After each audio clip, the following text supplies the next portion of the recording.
সুন্দর এই জগতের মানুষ, সেই মানুষগুলোর মধ্যে সর্বশ্রেষ্ঠ সুন্দর হলেন আমার নবীজি, প্যারা নবী রাসূল করিম সাল্লাল্লাহু আলাইহি ওয়াসাল্লাম। আয়েশা রাদিয়াল্লাহু তাআলা বলেন, অমাবস্যা রাতে আমার হাত থেকে সুই পড়ে গেছে, খুঁজে পাচ্ছিলেন না। নবী ঘরের ভিতরে ঢোকার সাথে সাথে মিষ্টি হাসি দেওয়াতে তার দাঁতের নুরানি আলোতে আমার হারানো সেই সুইটা আমি খুঁজে পেলাম।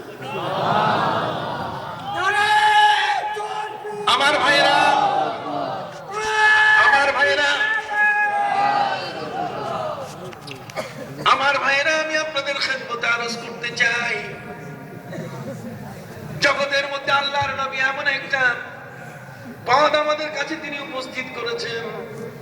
আমার আল্লাহ আমি দেখি না কেন, কেন আমার আল্লাহ আমার চোখের সামনে হাজির আমি পাই না কেন, আমি তাকে দেখি না কেন?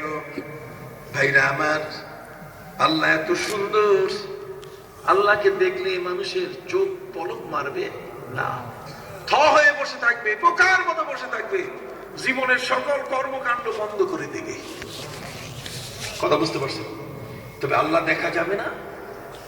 আল্লাহ অবশ্যই দেখা যাবে। পবিত্র কোরআন মাজিদে আল্লাহ বলছেন, উজুহু ইয়াওমাইদিন নাযিরাতুন ইলা রাব্বিহা নাযিরা। কিয়ামতের ময়দানে যারা এই পৃথিবীতে ভালো কাজ করেছে, নামাজ, রোজা, হজ, যাকাত, আমল আখলাকে যারা পরিপূর্ণ, আল্লাহ তাদেরকে দেখা দিবেন কিয়ামতের ময়দানে। আল্লাহ দেখা দিবেন না কথা বলেন নাই। হযরতে মুসা নবী আল্লাহরে দেখতে চাইছেন, আল্লাহ পাক রব্বুল আলামিন মুসাকে বলে দিলেন, রে মুসা, লান তারানি, তুমি আমাকে দেখতে পাবে না।